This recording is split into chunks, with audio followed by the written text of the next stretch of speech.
Thank you so much for joining us for this town hall this evening, where we're going to be having a really important discussion on what we can do as pediatric advanced practice nurses and providers to continue to promote evidence-based, clear and concise information as it relates to vaccine advocacy, and how social media plays into that, and what we can do in our role for advocating for our patients. So thank you so much for joining us.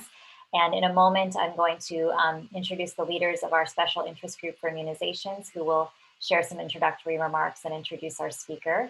As Michelle said, all of you are muted for the webinar. However, I do encourage you, as the presentation goes on, to please utilize the Q&A if you have any specific questions that you'd like to ask, or if there are any comments that you wanted to provide, to go ahead and use the chat box, and I will diligently keep track of that. After the presentation is done, we're going to open it up with some of the pre-submitted questions that our members provided, so we can have some good discussion on that. And then we'll try and move through any of the questions that are posed to the presentation. We hope to end promptly at the end of the hour. So thank you again for joining. And with that, I'm going to turn the floor to Christina Swiner and Dana Deshawn, the leaders of our special interest group, for some important opening remarks and to introduce our wonderful speaker. So thank you again. Thank you, Raja. I appreciate that. So first of all, to get started, we wanted to take a moment to recognize the Immunization SIG co-chair, Lucia Beverly, who coordinated this evening's TeamPeds town hall meeting. Lucia passed away unexpectedly last week, and our Immunization SIG members and NABNET members mourn the loss of a truly valued member. Lucia was a passionate advocate for pediatric health, especially pediatric immunizations. During the pandemic, the decline in community immunization rates and the development of COVID-19 vaccines put immunizations in the spotlight. Lucia worked on several projects to support NABNET's efforts during the last year, including a TeamPeds expert live events, COVID-related statements, videos for nursing collaboration on COVID in communities of colors, and tonight's town hall, as well as a Shot at Life champion. She was a colleague, but also a friend. Her spirit will live on in the lives that she touched. So during the last year, CDC vaccine ordering data shows a 14% drop compared to 2019. The measles vaccine is down more than 20%. These declines in immunization reduces herd immunity thresholds and jeopardizes our public health. In addition, combating anti-vax claims that are contributing to vaccine hesitancy is more important than ever. As COVID-19 restrictions are eased and more patients returning to pediatric offices and school-based health centers, we are starting to catch kids up, but there's still a lot of work to be done for outreach to patient families about the need for children to receive vaccines as approved and published in the CDC immunization schedule. The Immunization SIG recommends utilizing all patient contacts as an opportunity to vaccinate, notifying families that they are due for vaccination, offer flexible appointments in a variety of settings, and co-administration of vaccines. If you're not a member of our Immunization SIG, we do invite you to join us to participate in the important work that we are doing to provide information and resources to the pediatric healthcare community. I am very honored to introduce to you guys Dr. Nicole Baldwin. Dr. Baldwin is a general pediatrician in Cincinnati, Ohio. She is an owner and managing technology partner at Northwest Cincinnati Pediatric Associates, Inc. She is a fellow at the American Academy of Pediatrics and a member of the AAP Council on Communication and Media. She has been named one of the top doctors in Cincinnati in 2020 and 2021 by her peers. Dr. Baldwin is passionate about using social media and technology to share evidence-based medical information online. She is passionate about vaccine advocacy and uses her presence on social media to educate about vaccines in fun and unique ways. In addition to vaccine advocacy, she is also committed to combating medical misinformation online and encouraging other healthcare providers to do the same. Join me in welcoming Dr. Baldwin. Hi, everyone. Thank you so much. That was great. Okay, I'm going to share my screen here and hopefully we'll get this presentation started. All right, so I hope everybody can see that. I can't see any of you. So we're going to talk tonight a little bit about vaccine communication, and especially vaccine communication online. I'm going to kind of go through the good, the bad, and unfortunately some of the ugly as well. So my objectives for tonight, I want to give you guys a little bit of an introduction to who I am and why I'm here. I want to talk to you guys about why I think it's important we talk about vaccines on social media, how you can counter misinformation, whether you're coming across that in online or in your clinic. What do you do if someone is an anti-vaxxer that kind of comes after you online, and kind of giving you some tactics and tools if you do find yourself attacked online. So first of all, just kind of who in the heck am I? I'm a general pediatrician.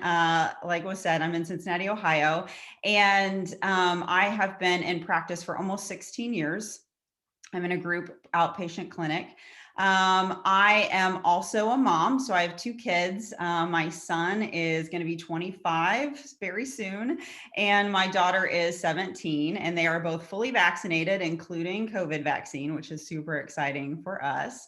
And I'm also a vaccine advocate. So I have been using social media as kind of a professional, what you might call a brand, since 2014, actually. And I am on social media. I've got my Twitter handle and my Facebook, Instagram, and TikTok handles down there at the bottom. So I have been talking about vaccines in addition to all kinds of other pediatric stuff, right? I talk about strep throat and croup and behavior and all that kind of stuff. But vaccines, especially now in the middle of a global pandemic, have become one of the main things that I talk about online. So in January of 2020, actually, so before the COVID pandemic was really a big news, I had joined TikTok. And if you don't know what TikTok is, it is an app that at the time was mostly adolescents. And the reason that I joined TikTok was because I found that I was reaching my parents a lot on my channels, but wasn't really reaching my patients, my adolescent patients. And I had some friends that were physicians that were doing great things on TikTok. So I was like, okay, I'm going to put this video up on TikTok. So this was posted. This was the second day that I was on TikTok. This was the 4th video I ever posted. I like to call it the TikTok herd round the world. And I'm going to play it for you guys, and then we'll talk about what happened next. Show you how it goes. To the right, to the right, to the right, to the right, to the left, to the left, to the left, to the left. Now walk it by yourself. Now walk it by yourself. So you can see it's a very simple simple TikTok to the Cupid shuffle, pointing to different things that vaccines prevent, and at the end saying that vaccines don't cause autism. I do regret the duck lips and the stare at the end. I think that's what got me a little bit of hate as well. But anyways, it is what it is. So I posted that video on January 10th. And it was a Friday. I was at work, and I remember leaving work that afternoon, and there were only about 16 views on the video. And I mean, keep in mind, I had like 6 people following me on TikTok. So it wasn't, whatever. But I was kind of disappointed. I was like, wow, nobody is seeing this video. So the next morning, the Saturday morning, I woke up and there were over 50,000 views on that video. And so I was like, wow, okay, so this is getting some attention. So I tweeted the video, the TikTok, at that time. And one thing to know is at that moment on Twitter, there was a lot of discussion about whether medical providers should be on TikTok, whether it was professional or not. So I think that's part of the reason that the tweet got a lot of views. So within about 24 hours of that, the tweet actually went viral as well. So to date, the last time I looked, the TikTok has over 600,000 views on it. And the video on the tweet has over 1.5 million views. And it was crazy as it was going viral. I was just watching the numbers spinning the likes and the retweets spinning. So it's got over 59,000 likes, 26,000 retweets, and over 1,600 comments, many of which were not the most kind comments in the world. So as that the tweet was going viral, I decided I wanted to post on my Facebook and my Instagram a little bit more about vaccines, because it was a very quick video, doesn't say a lot about vaccines. The tweet was very short as well. So I posted on my Facebook and my Instagram on the 12th of the 12th. And the following day was when the Facebook attack began. It started off very slowly. I had 3 negative comments that I got rid of.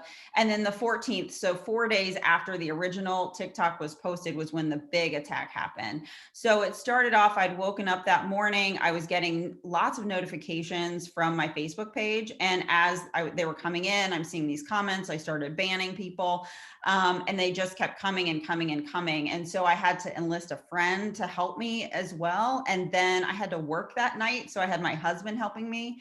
And by the end of the day, it just got to be way too much for me. So I posted in a group called Shotsherorg, which we're going to talk about a little bit later. And they came to my rescue. They basically, I allowed someone to man my Facebook page, and she pulled in a bunch of different volunteers that she knew. And in the end, I had 16 volunteers on my Facebook page. And that first day, they banned over 1,000 users from my page. And the attack kind of happened, I'm going to show you numbers in the next slide, but happened over the course of 2 weeks, and it was 24/7. I was getting comments from all over the world, from Australia, from New Zealand, from Canada, from the UK, from all different parts of the US. It was crazy. And fortunately, I had volunteers from all over the world too. I had someone volunteering from the UK. I had someone volunteering from New Zealand. All of these just pro-vaccine advocates. I don't think actually any of them are physicians or nurse practitioners. I think they're all just amazing human beings who just want to help people who are under attack. So they were great.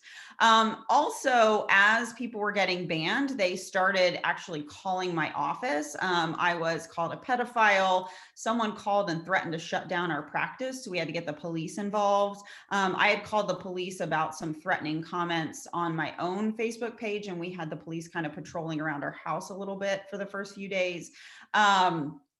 And then they attacked my online reviews. So they went to every place they could review me, at Google. They attacked our business on Yelp. They went to WebMD and HealthGrades and CareDash and all of these different sites to attack my online reviews. So you can see on this screen, so on the left, there's just a few of the hundreds of screenshots that I have. People saying, dead doctors don't lie, someone calling me a Nazi, saying they'd tear out my heart if I had one, which is interesting. People made memes where they took my photos and changed the wording in them. And then at the bottom on the left, I don't know if you guys can see that or not, but so that is a screenshot from an anti-vax group where basically this is how these attacks happen. There are these big groups, which fortunately Facebook is starting to disband some of them, but people will go and post links to someone's post or to a Google review or whatever and say, go, this person is talking about vaccines, go attack them or go rate them on Google. And so this person had said, you can leave a review here, and then they're celebrating how many negative reviews they have. The post in the middle, what I think is interesting, and I want everyone to kind of let this sink in, this is from my Instagram page. So it's 4 different users on my Instagram, all of them with the exact same comment. So clearly it's the same person. So while these numbers look huge and scary, it's not that there are each individual users. I think a lot of these people have multiple accounts and they're just coming at people because they're trying to bully you. They're trying to bully any of us to, number one, get us to take our post down, which in my opinion is probably the worst thing you can do. But some people, if that's what you have to do, that's what you have to do. They also want to get us to scare us so that we won't post anymore.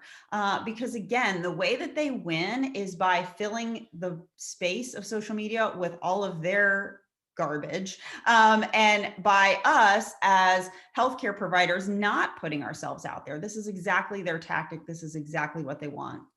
So a month or two after my attack, I actually sat down and kind of looked at the numbers.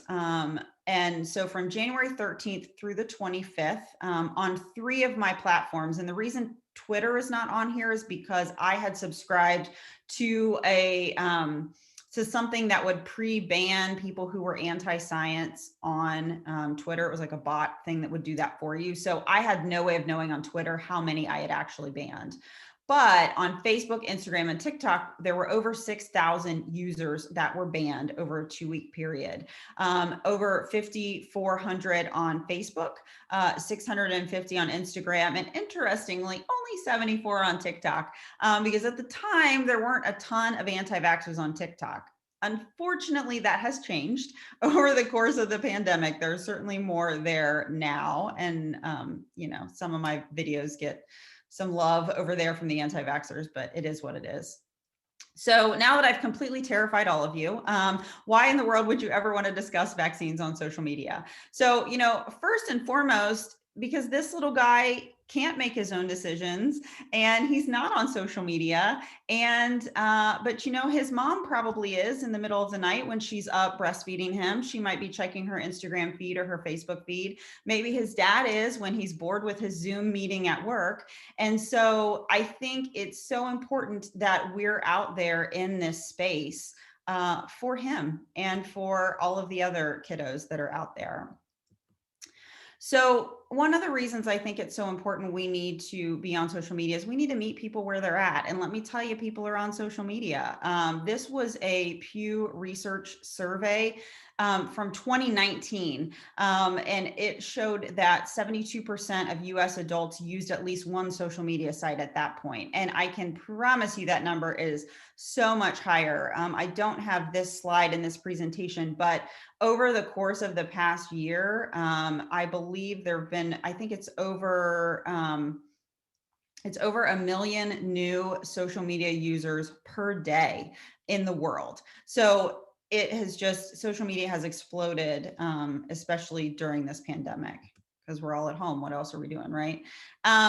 This is from Hootsuite in the April of 2021. They looked at what are the world's most used social platforms. So not only who's on social media, but where are they? So in the world, the most used social platform is Facebook. And unfortunately, Facebook is where a lot of the misinformation lives as well.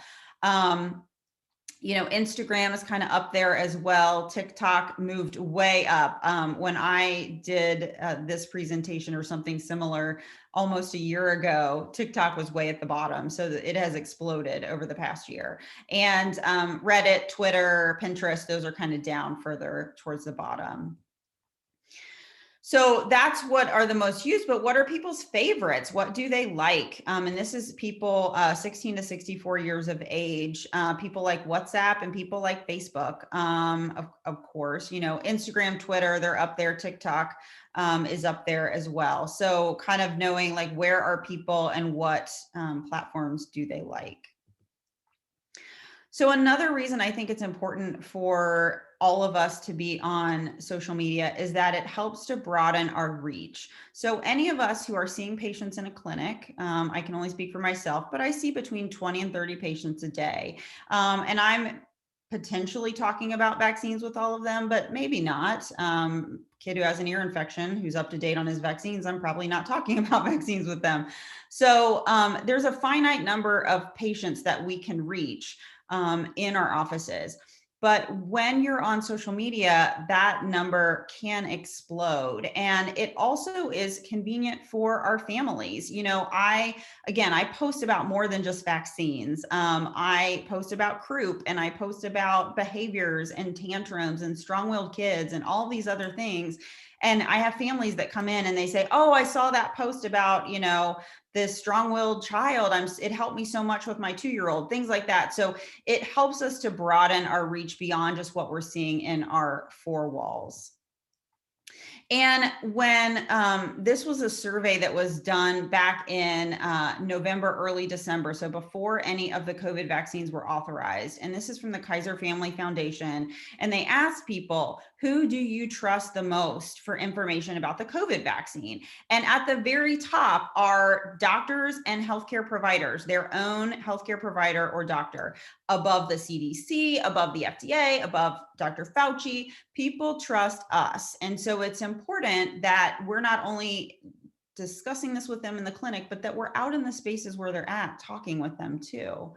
And then again, this is both from the Kaiser Family Foundation. Again, this was a little bit later. So this was in January. This was after the Pfizer and Moderna vaccines had been authorized.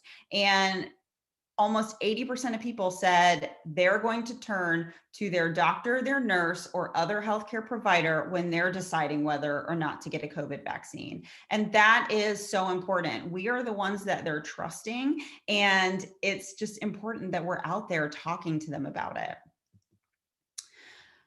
So, and of course, you know, what we're talking about too with the anti-vaxxers and everything is all the misinformation that's out there. So another reason I think it's so important for us to be on social media is that when we post evidence-based medicine, it helps to drown out the misinformation. And there's so much out there, and I can promise you that that's not going away anytime soon. But if we leave a void, if we don't post evidence-based content, then their content's just going to continue to fill it. And that really matters. So these are 2 studies. They were done. One of them was came out in January 2020. Coincidentally, January 14th was the day my attack started. I think that's funny. And June 18th of 2020. And so the one on the left, actually, they surveyed Americans during the measles epidemic back in 2019. I don't know if anybody remembers, but we used to have other vaccine preventable diseases that we talked about besides COVID-19. It doesn't seem that way anymore, but we did. So 2019, we had one of the largest measles outbreaks in over 25 years. And so they surveyed people, asking them questions like whether or not they believed that vaccines cause autism, vaccines were full of toxins, several other questions pertaining to vaccine misperceptions. And what they found, then they asked them kind of their usage of social media versus traditional media, kind of where they got their news. And they found that users who got more of their information from social media were more likely to be misinformed, which makes sense because there's so much misinformation out there. That's what they're seeing. And the study on the right was from Twitter, and that was actually from Canada. And they looked at common misperceptions surrounding COVID-19 in the beginning of the pandemic. And they found the same thing. People that were exposed more to social media were more likely to be misinformed about COVID-19 than those who got their information from traditional media. And this is a headline that is just so sad. So in April, this happened in Iran, over 700 people died because they saw online that methanol could cure coronavirus, and they believed it. And unfortunately, it cost them their lives. So while it is up to platforms like Facebook and Instagram to actually take this stuff down, you know, that's not something that we can do. What we can do, again, is put out that trusted information, build those relationships online, not just with the people that we're seeing in our clinic, but with others online as well, so that they're coming to us for trusted information. So if you encounter misinformation, whether you're encountering that in your clinic office or your clinic exam room, or you're encountering it online, what can you do? What are some best practices?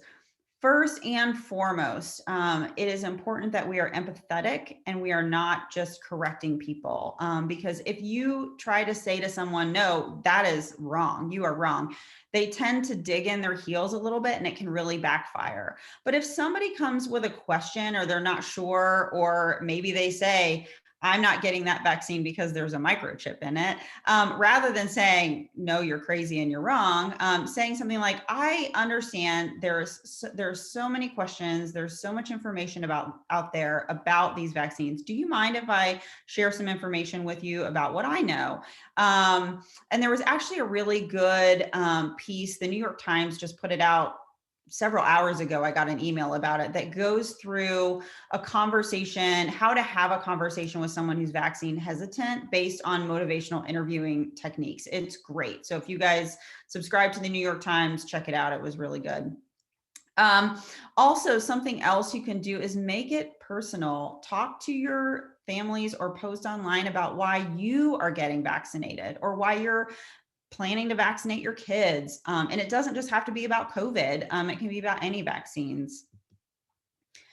It's important that we're honest, especially we've learned that throughout this past year of this pandemic. There's a lot that we don't know, and people can spot BS from a mile away. So when you don't know something, it's okay to say you don't know it.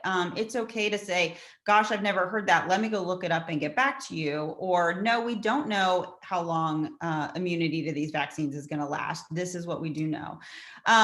You also want to avoid repeating false claims if you can. So there's something called a truth sandwich where you start with the truth because what people hear first, they tend to listen and believe that. Then you can indicate the lie and return to the truth. So for example, for the myth that mRNA vaccines alter your DNA, you wouldn't want to start with that. You'd want to start with the truth. So mRNA vaccines do not alter your DNA. And then you can say something like, I know there's a lot of misinformation out there about mRNA vaccines affecting our DNA, but I can confidently tell you that is not, that's not biologically the way that it works. mRNA vaccines do not affect your DNA at all.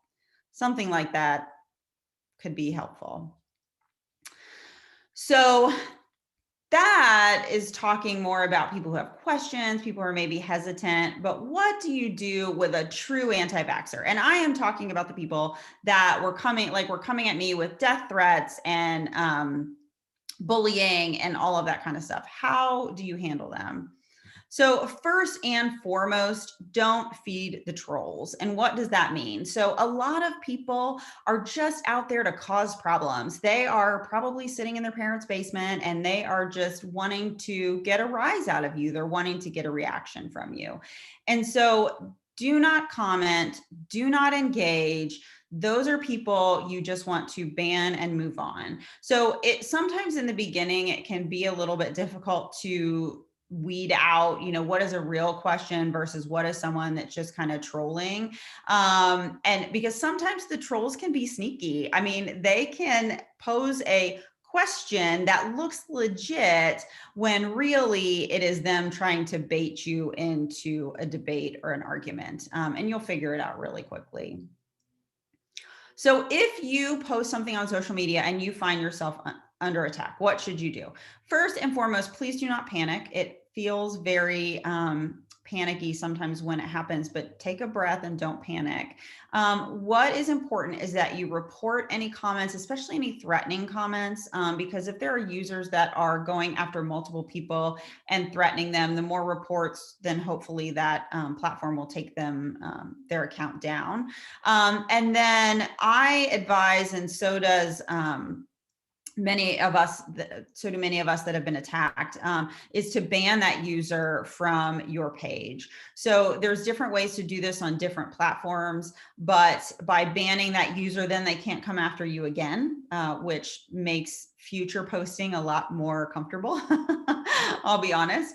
And when you ban that user, depending on your platform, it usually either will delete their comment or it will hide their comment, like on Facebook. Now, the Facebook's really nice. It will hide every single comment that they've posted on your page. Instagram's a little bit different. It will hide that specific comment, but then sometimes you have to go into, because these people like to just slam you with comments, even on different posts that aren't even about vaccines. They're just going to try to slam you.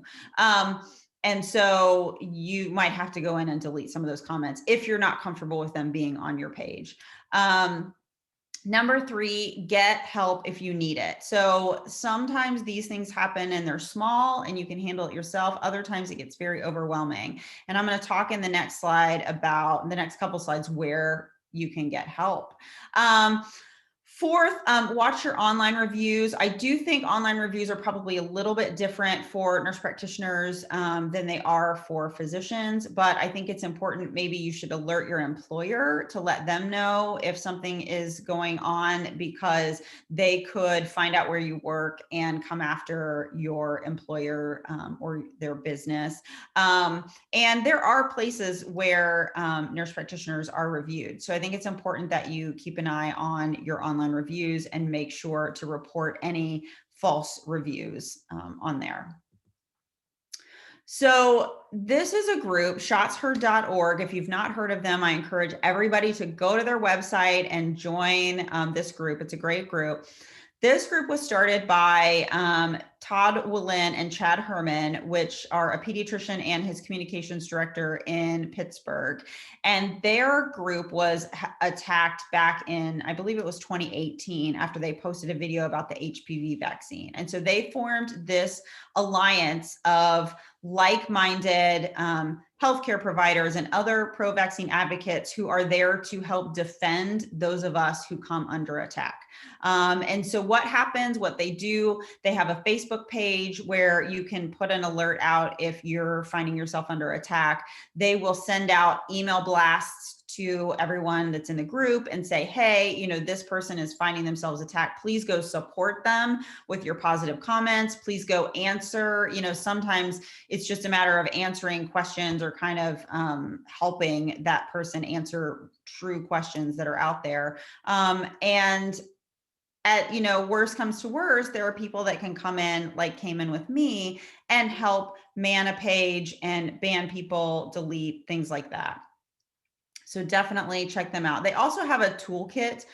If you go to their website, this is just a screenshot from their website, but where it says toolkit, that is what they call their anti-vax toolkit. And it goes through how do you, if you are going to be a public person on social media, how can you help prevent these attacks in the beginning? What can you do to protect yourself? How can you kind of arm yourself against these attacks? It's really great. I actually printed it out the day of my attack and was speed reading to figure it out when it happened to me. So these are 2 Facebook groups. So on the left is Shots Heard. That is their profile picture. So when you're searching, it's Shots Heard Round, not around, round the world. And you can definitely request to join that. It's a private Facebook group. You have to be vetted. There's questions to answer to get in there. Same with the website. There are questions that you answer to be vetted to make sure that you're not an anti-vaxxer trying to get into the group. And then Cicada down on the right, which for any of you that are in the cicada area right now, I'm in Ohio, so we're just bracing ourselves for the cicadas coming out. This picture does not make me laugh. It actually gives me nightmares. But anyways, that is their profile picture. The acronym stands for Community Immunity Champions and Defenders Association. And again, similar premise, a group of pro-vaccine advocates that are there to help defend anyone who comes under attack from the anti-vaccine community. So definitely, if you're on Facebook, I would encourage you to join both of those pages, those groups. So, you know, I've kind of flown through a lot of this, and I just wanted to leave you guys with this story, because I think oftentimes we see all of the misinformation that's out there. We hear about all of this vaccine hesitancy, and we don't understand, you know, it's kind of like, well, I'm just one person, you know, what can I do? So there's a story, this man was walking along a beach, and there had been a storm, and thousands of starfish were on the beach, had washed up on the beach. And this man sees this little girl walking towards him. And this little girl keeps bending down and picking up the starfish one by one and throwing them back into the ocean. And so the man walks up to the little girl and he says, "What are you doing?" And she said, "Well, the sun is getting ready to come up. And if these starfish don't get back into the ocean, they're going to die." And he looks around him and there's just thousands of starfish. And he says, why are you doing this? You're not going to make a difference. There's way too many starfish. You're never going to get them all back in the ocean before the sun comes up. And she bends over and picks up a starfish and pitches it back in the ocean and looks up at the man and says, I made a difference for that one. So I would encourage you that we all can make a difference. And even if it's just one person, that one person might make a difference for one more person and then one more person. And it's a ripple effect. And so, you know, I think that it's important that all of us are putting ourselves out there. We're talking about evidence-based medicine. We're talking to our patients about vaccines so that we can make a difference for all of those people that are in our lives. And with that, I am happy to answer questions. Thank you so much, Dr. Baldwin, for that great presentation and sharing your candid personal story and journey of what you had gone through, but also really speaking to the influence that social media has in this space, and how all of these individual differences make such a difference. So, and thank you for that story. That was very touching. So, yeah. Well, I would love to ask you some questions that have been submitted by our members, and of course, I'm continuing to look at the chat and our Q&A if there are any others that come up. So. Maybe we can start a little bit with some of the questions that came about on social media, and you shared some great strategies like empathy, empathy, not concern, and being honest. And I love the truth sandwich strategy. And so I wonder if you had any other sort of thoughts on approaches to these types of posts on social media in terms of strategies that we can use, either in terms of how we interface with the social media platform itself, or just in our interactions with patients and families. And are you I mean, I think there's different ways, whether it's something that someone is coming after you on a post that you did versus you're seeing someone's post on social media. I think there's two different things, because I think you might see a friend that posts this complete, you know, piece of misinformation, this article, and how do you approach that person, right? What do you do? And I think with that aspect, because I think a lot of us who are on social media personally might see that stuff. First of all, I think it's important that you maybe reach out to that person privately rather than in public, because people, again, they might dig in their heels a little bit if they feel like you're trying to call them out on something. Privately saying, hey, I saw this. I just wanted to see if you had any questions about the COVID vaccine. You know, and again, there are some people that aren't going to take what you say at all, and you can't be offended by that. I think it's, again, you approach with empathy, you ask if there are any questions you can answer. You can try to provide information that's saying, you know, I saw this, I just wanted you to see this data that this is not the case, and things like that. But I think it's important that you're not attacking people, you're not going after them publicly. Try honestly to take it offline in that regard if you can. Okay, that's wonderful advice. And a couple of our members had questions about if we see posts that have, let's say, like a blizzard of misinformation, or there are multiple errors in terms of the evidence that's being shared in these posts, how would one approach sort of, or how to respond to when there's a lot of different things that we are concerned are not evidence-based and not accurate? Yeah. So, I mean, I think first and foremost, especially if it is something that you're seeing that maybe, like if it's a person posting that posts a lot of misinformation, you can report the post. You can report the post to the platform. This is where those groups that I talked about, Shotsherorg and Cicada, come in very handy, because this is what they do. They literally, I mean, these people must not sleep. I don't know, but they find these posts that have like tons and tons and tons of comments, and they'll post it in our group so that, you know, it's not just one person going in there. I mean, if you're bored and you want to certainly go in and try to answer these questions, by all means, go for it. That is too stressful for me. I can't do that. But if you get other people involved and say, hey guys, can you come in and help me do this? And again, this is where the don't feed the trolls also comes in, because a lot of these posts, especially, people will attack like health departments. And, you know, if a health department is posting about vaccines or whatever, they just go nuts on those because health departments typically don't ban people. And so they are just a free for all for anti-vaxxers. And you can go back and forth with an anti-vaxxer all day long. And keep in mind that conversation is not for that anti-vaxxer. It's for someone else that is looking at that comment and then seeing your information. Does that make sense? So it's not terrible to engage if you have the energy. Know that if you don't convince that one person, that's okay, because that's not who you're trying to convince. You're trying to convince, you know, the neighbor who sees what they're writing and they're like, oh, what this other person is saying makes a lot of sense. So that's how that can be helpful.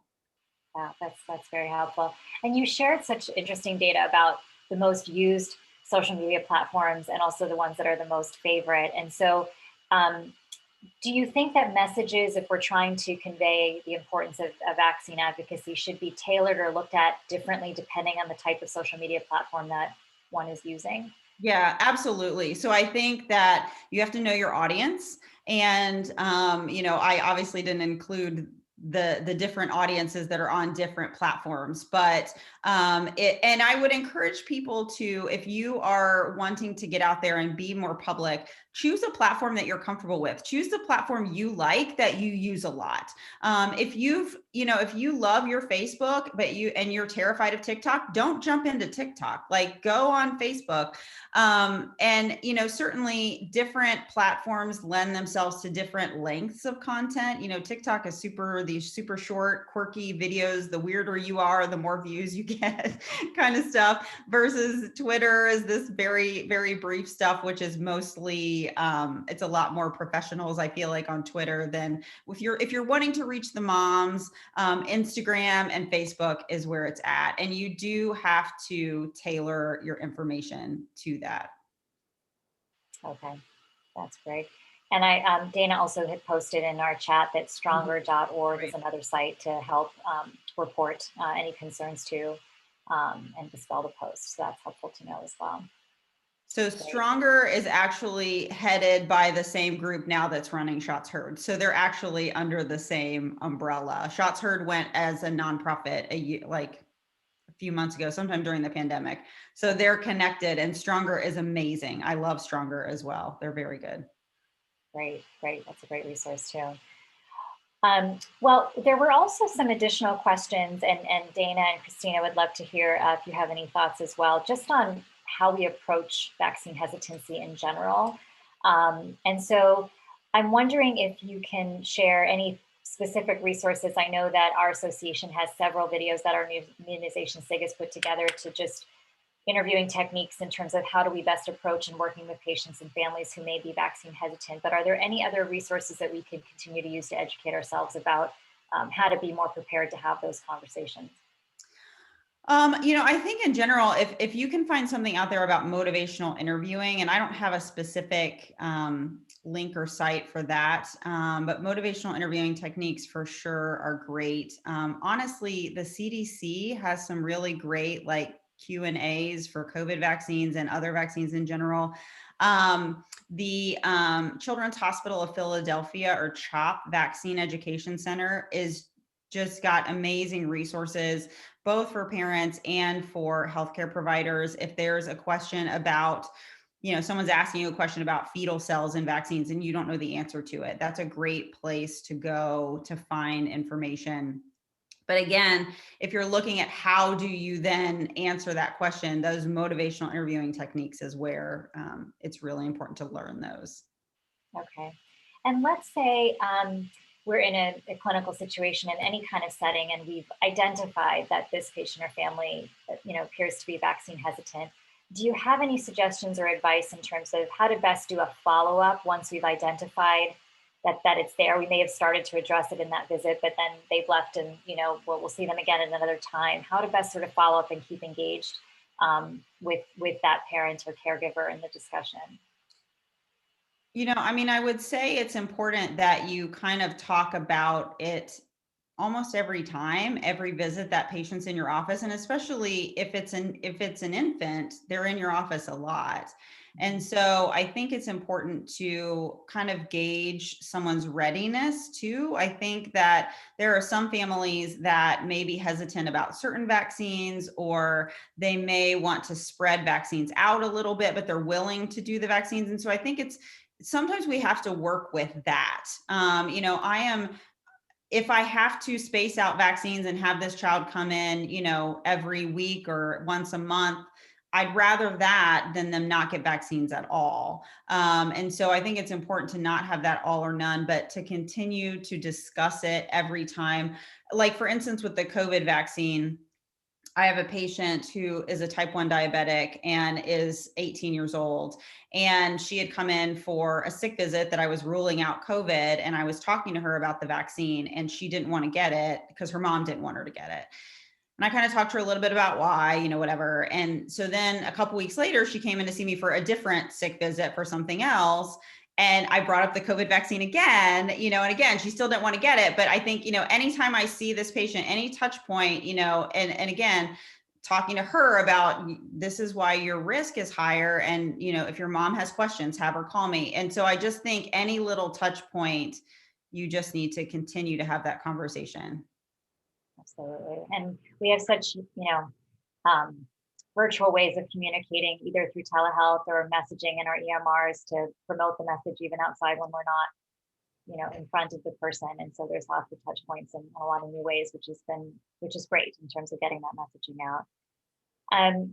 You kind of alluded to this just now, but as parents or caregivers want to follow maybe an alternate schedule, or have the spacing of the vaccinations look different, instead of following other types of recommendations, any continued thoughts on how we can approach that?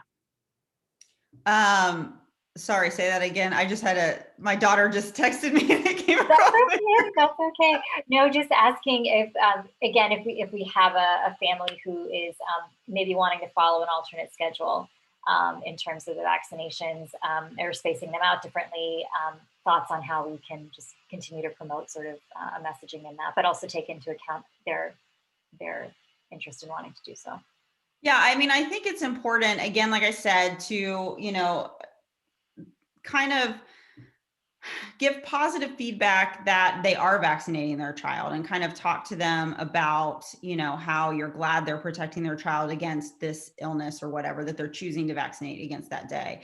I do also tend to bring up with families who want to split vaccines. I talk to them about the fact that while they're doing that, they're actually exposing their child to higher risk because they're bringing them into my office more frequently. So especially when these kids in the winter time, these 2-month-olds, that these parents want to split, one vaccine at a time, I'm like, that's fine. But, then you're coming into my office, which pre-pandemic, was just like a petri dish of all kinds of stuff.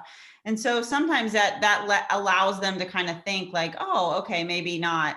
The other thing I think is important is don't always assume that because they're doing a delayed schedule initially that they're going to keep that, because I do think as parents get a little bit more comfortable with the fact that, oh, my child had these vaccines and they did fine. And they also get annoyed by the fact that they have to keep coming into our office, or that they have a screaming child, 4 times a month versus once in a month. I think that, again, don't just assume that that's what they're going to stick with. Keep talking to them, asking them if they, if they would like to do 2 vaccines today instead of 1, something kind of like that.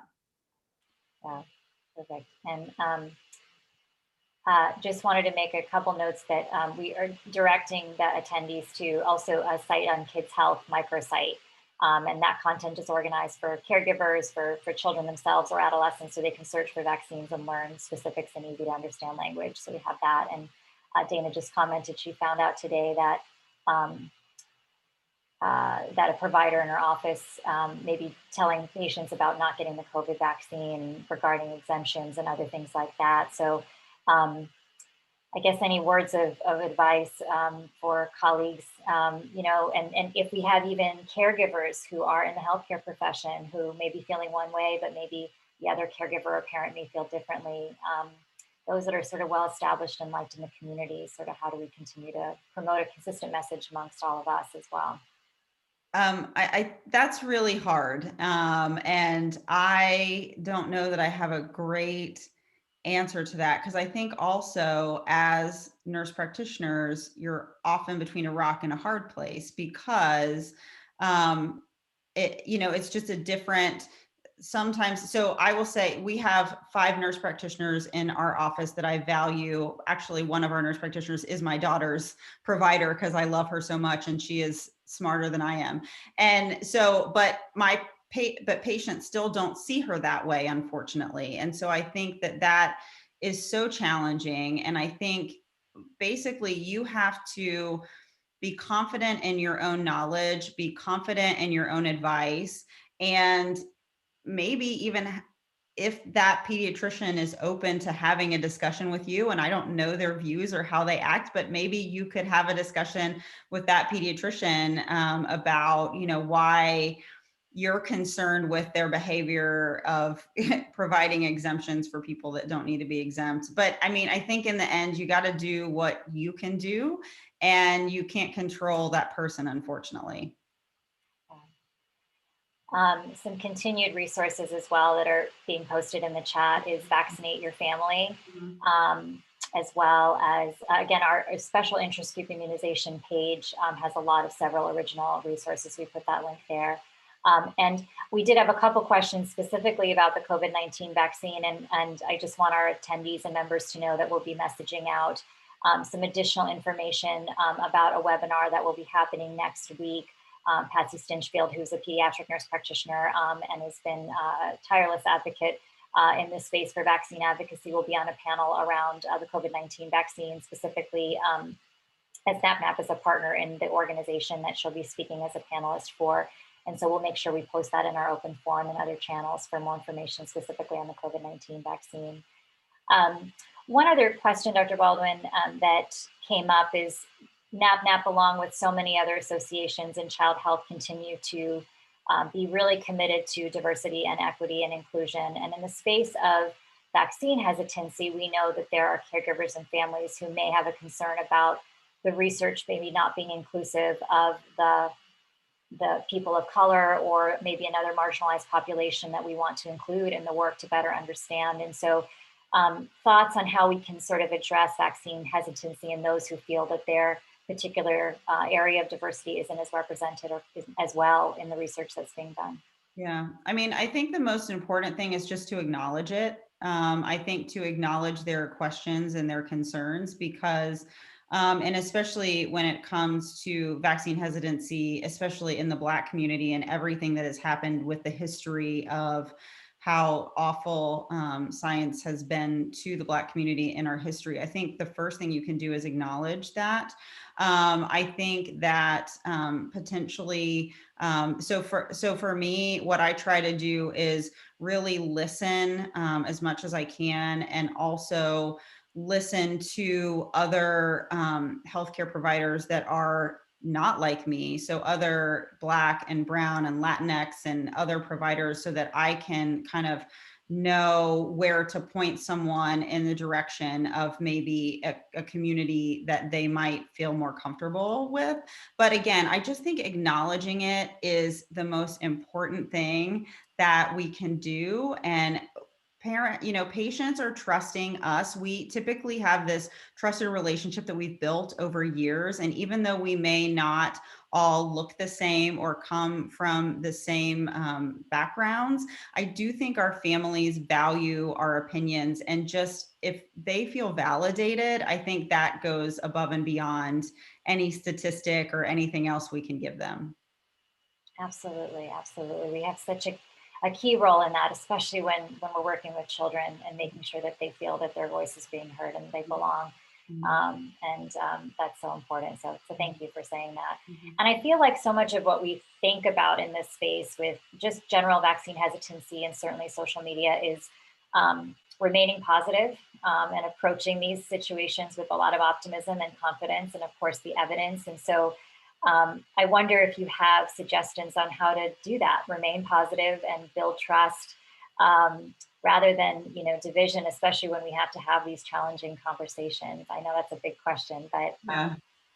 Well, I mean, I think you have to, you have to focus on that positive, right? You have to keep in the back of your mind that patient that's so excited to get their COVID vaccine, that parent that, you know, is sharing the picture on social media of their child getting the vaccine. You know, it's like, for me, you know, one or two positive interactions can really like just drown out all the negativity. And that's all I need. That's just, but that's how I'm wired a little bit too. But I do think focus on that.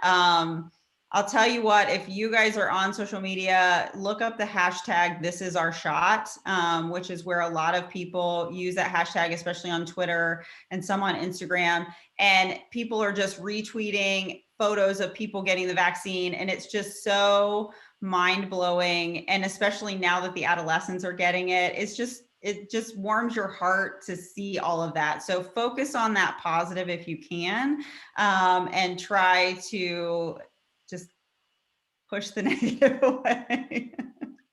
No, I love that. I love that. And it's true. It's so important to just keep focusing on our successes and the wins, even that one starfish, because it absolutely makes right. all. It does. It makes a difference in that one person's life. If you're just affecting one person, that's fine, because maybe they're affecting somebody else. So yeah, definitely. Well, I definitely want to give folks a chance to put any additional questions in the chat. So I'm going to give folks a moment to do that. And maybe with the time that we have remaining, I've had the honor of moderating different town halls throughout the year. And I always like to ask our speakers, you know, this pandemic, I think, has taught us so many lessons. And we're hopefully at a place now where we can start to, you know, really move forward and think about how this future is going to look for us. And so I wonder if you could share with our attendees maybe one of the greatest lessons you feel like you've learned, whether that's in vaccine hesitancy or how the pandemic has affected that, or just something that you're taking away from this whole experience. So actually, my greatest lesson is probably that I need to unplug more. So I think that was such a blessing in the early pandemic, especially. So my son, who I shared was almost 25, he was living a couple hours away from us. Well, he came home and was working remotely. And then my daughter, who was a sophomore last year, was home in the spring. And so to have both of my kids back in my home and to turn off my social media and to turn off the TV and to sit outside and have a fire. I mean, I think that I've learned to just value those moments of being together and to not be so busy all the time. I think we were so busy all the time before, and I really hope I don't go back to that. It's a conscious effort to not. Yes, we have to stick with it going forward. So no, that's wonderful to hear. So, well, I know we are just about at the end of time, but I just want you to know that we have comments in the chat again, just thanking you, and just thank you for what you're doing for children and families and what you're doing in the social media world and spreading the message to so many about how we can do this thoughtfully and proactively and with evidence. And so we really do appreciate your time this evening.